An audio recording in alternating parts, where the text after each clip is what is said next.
From the outside looking in, it looks like you have a great job. But deep down inside, do you feel like you no longer want to be there? But the only thing really keeping you there is the amount of money you make, but you're really afraid to leave because that's what's holding you there? Well, if that's the case, then this video is for you. Because we had great corporate jobs from the outside looking in, but deep down, we were not happy. But there were some things that we learned about money that helped us overcome that fear and actually leave those careers and pursue what we really wanted to do with our life. So in this video, let's jump into it, Nicole. Welcome to Wealth Twins episode number 15. And we're going to share those tips with you to help you overcome the fear of leaving if the money is the only thing keeping you there. All right. So Nicole, what is one thing that you learned about money that made you unafraid to leave your corporate career once you learned about it? I mean, yeah, I like to go back to what you were saying, how from the outside looking in, it looks like you have a fantastic job. And from the outside looking in, we did have great jobs, but it was similar to what someone reminded me of before when we were talking about like traveling. And I wanted to go to this island that they were from. And they said, everyone thinks it's a beautiful island, but it really is more like a prison in paradise. And I've always remembered that saying prison in paradise, because at that time when I was working that corporate job, that's what it felt like to me. And one of the things that helped me get over it, especially in terms of money, was realizing that my money was not really tied to my job as much as was tied to me. Now, what do I mean by that? I remember reading this book, and it's a great book for anybody that wants to read it. It is actually called Up from Slavery by Booker T. Washington. Now, Booker T. Washington was born a slave, but then he was free because I think it was around the time. So anyway, he was born a slave, but he ended up getting his freedom and his own thing. He wanted to learn about education and make his way in the world.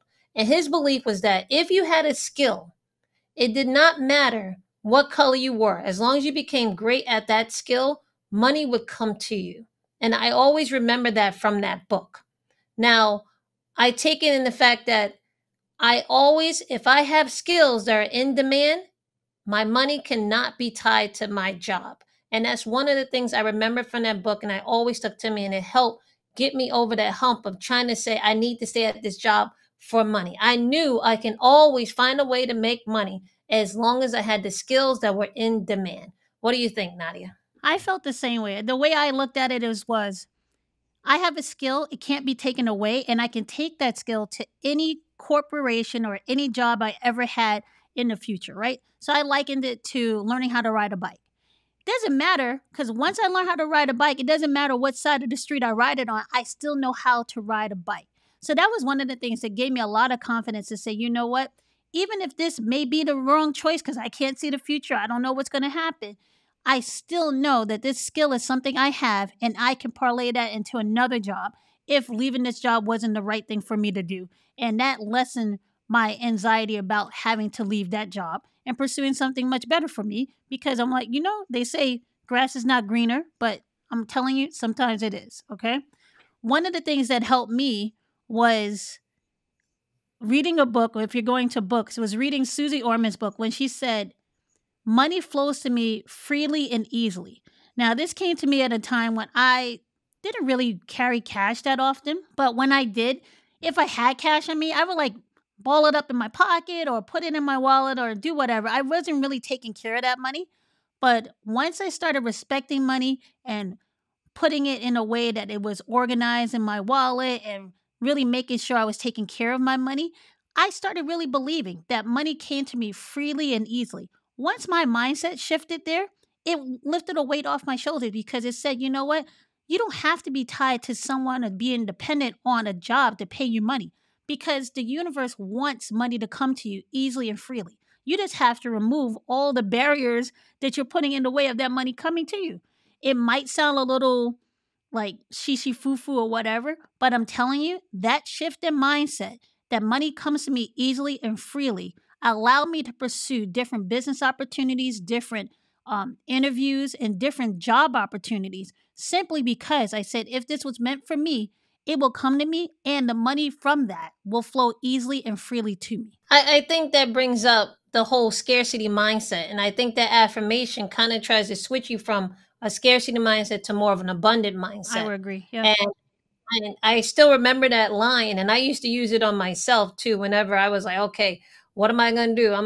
I'm going to have to do this. I'm like, if I leave, am I going to ever be able to survive? Am I going to eat tomorrow? And I was like, okay, Nadia said money comes easily and frequently. But what also helped me get over the whole scarcity mindset was that you and I grew up poor. We grew up with much less than what we were making, and I knew how much I could survive on, how little I could survive on, because we had, the skills that we got growing up in terms of money weren't money management skills in terms of balancing a checkbook or learning how to use credit cards or investing. The skills that we got growing up in terms of money management was how to make a dollar stretch. And when I thought back to how far we had come, because by the time we were both, I would say, 19 for me, I had already made more than both my parents had made. So with that, I knew, well, if they were able to feed kids on their incomes, then all I had to do was take care of myself. Then that means I could survive on a lot less than what I was currently making. And that definitely helped me. So I think the way to do it, if you're afraid to leave a job that you're getting paid good money at, is to realize exactly how much do you actually need to sustain your lifestyle, how much you actually need to be happy. Because you can throw numbers out there all day, but truthfully, do you need all that money?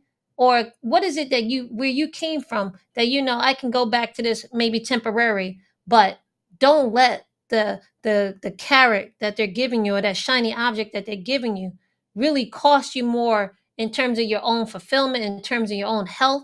Because you should know, from when you came from where you were to where you are now, you can do and you can survive on much less. That's the way I saw it. So I was able to use that scarcity we had in our past to also help me maintain, or actually get, that abundant mindset. So yes, I believe that money flows easily and frequently, and I took that scarcity mindset and I flipped it on its head, using my scarcity of the past to help me also get that abundant mindset. Now, that reminds me of a conversation I had with a coworker of mine. I remember being in the office, and like Nicole said, we had started making more money than our parents by the time we were leaving college, right? So my coworker had said to me, he goes, Nadia, I don't care about leaving this job, because you know what? I know I can get a job that will pay me at least 50% of what I'm making now, and I can live off of that because I grew up on not a lot of money. And I was thinking to myself, you know what? It is quite possible, more than possible, for me to get a job that's going to pay me half as much as on what I'm making now, and I can easily live off of that, because my mother raised us on $30,000 in New York City. So to me, that was not a problem. If I can make half amount, knew I could take care of myself. And in addition to that, I have no pride when it comes to the type of job I'm willing to do, because like most people say, it's a lot easier for someone to give you food than somebody to put a roof over your head. So I was willing to work any job. If I had to take a job that wasn't in the corporate world, or do something that people would say, okay, maybe that's minimum wage or whatever, it doesn't matter to me, because as long as I was getting paid and taking care of myself, that was something I knew I can do, because pride never stood in my way. So that mentality of saying, you know what, I can take care of myself, making half as much as what I was making, and not having a problem taking a job that will pay less and maybe less status of what I had leaving that corporate job, or leaving the job I currently had at that time, that gave me more confidence to say, you know what, you can't let money be an anchor here for you to stay in the job that is making you unhappy. That was another thing that switched my mentality and switched my mindset and say, you know what, take a bet on yourself, take that leap. For me, another thing that really got me thinking in terms of leaving a job that I was unhappy in, with regardless of how much money it was because I truly believe, and I know Nadia hates this, you only got one life to live, okay? And it's on you. You are responsible for making yourself happy, and you are responsible for making things happen in life. So with that, I cannot say it's my job that's making me unhappy and stay there. And truly believe that if I'm in charge of my life, I cannot let the job dictate my happiness. And at one point when I was working, I was getting discoloration on my face. I was having heart palpitations. I'm really being honest with you, because I felt like I needed to stay there, right? But my health should not have come at the expense of my job. And I had to give myself a reality check, because we did lose a parent early. So to me, it's always been that life outside a job is more important than inside a job. And I realized that I was letting my job get to me so much that it was affecting my health and affecting my lifestyle. So with that, I say, you know what? It's not worth it. And I have to be accountable. So regardless of the money, it's my life. And money is only one thing that you need for life. But if you don't have your health, if you don't have your sense of self-worth, then it doesn't matter, right? So it doesn't matter how much money you have. If you don't have the health that goes along with it or the happiness that goes along with it, the money really isn't all that necessary, all that important for you to stay there. So I had to give myself a reality check. So money is not the end all be all. That's what I'm saying. When I learned that money is not the end all be all, and it had to be a lesson I knew before, but I had to get smacked in the face again with it with the health Exactly. problems I was having. So that's when I said, you know what, you're right. Money ain't the end all be all. I think one of the things you touched upon in that point is that the value you gave for your health was more than the value that you gave to money. And that's one of the realizations too that I came about was the value I gave to money. The value I gave to money was much less than the value I gave to being able to have my time and being able to be free to do what I wanted with my time. Because you can get money anywhere you want. It's multiple ways to get money, but time never comes back to you. And I didn't want to wait until it was too late to say, you know what, I wish I spent more time doing this. I wish I spent more time doing that instead of working at a job that I did not like simply because I was getting paid money. I now put much less value on money than I put on having the freedom to do it my time and spend it the way I want than I care about money. I don't care how much money you're paying me. If it is something that conflicts with what I want to do with my time, and I'm not saying I want a vacation all the time or anything like that. It's more about if I'm choosing to spend my time with my family, or I'm choosing to spend my time to work on myself, or I'm choosing to spend my time any way that I decide that I need to spend my time that day, that month, that week, that is more important to me than any amount of money because I know I cannot get that time back. Now, I know a lot of people don't feel the same way, but like Nicole said, we lost a parent early.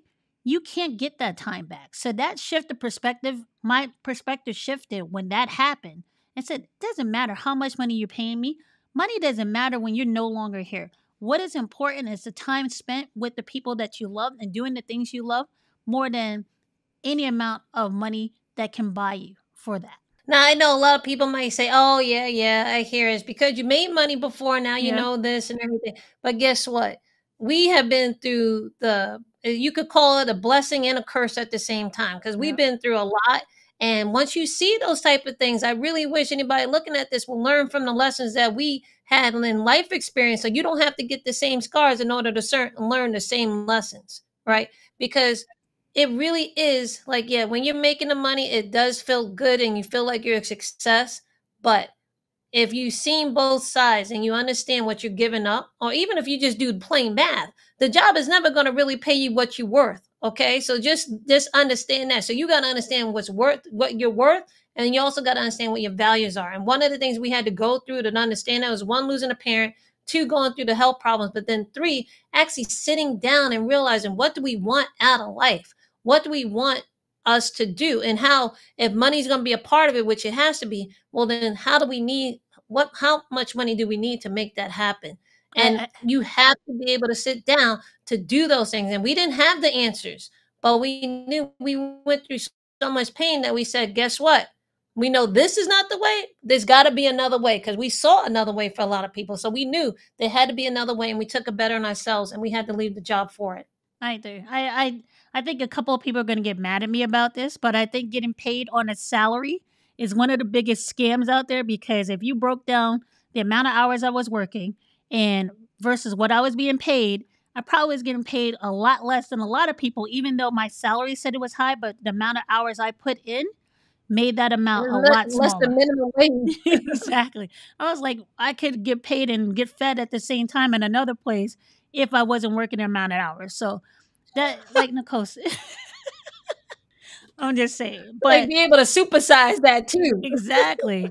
But I think people don't get caught up in the amount of money. It's the value that you place on it. And like Nicole was saying, you don't want to learn these lessons too late. Learn them early, learn them from other people, use other people as examples. We're giving you this from our own experience, but if you choose not to do that and you want to stay at your job, go ahead. That's your thing. but we're just talking from our experience. And we've seen people who are older than us who stayed at a job way longer than they should have because the money was the anchor that kept them there. And if you look back at it, a lot of people said the time that they missed with their family, the time that they missed doing the things they love was more important to them at the end of their life than what amount of money they made. So we're just giving you this Mm-hmm. as a way to wrap your mind around if you're afraid of leaving a job simply because the money is the only thing that's keeping you there. You really don't need that amount of money if something else is going to make you happier than staying in that job. And, I think also another thing that I went through was realizing, and this goes back to journaling and understanding yourself. The Yep. job is not paying you good money because you're a good person. Mm-hmm. Okay. They're paying you because you're bringing some type of value that's allowing them to make money. You are providing a value. So when you uncover the value that you're providing, you are able to free yourself from that particular place that you're staying at. Now, another thing I want to say is, and back to books, Nadia and I read a ton of books, and a lot of the books that we read are personal development books. And one of the books, and I know is overused or so, is Think and Grow Rich.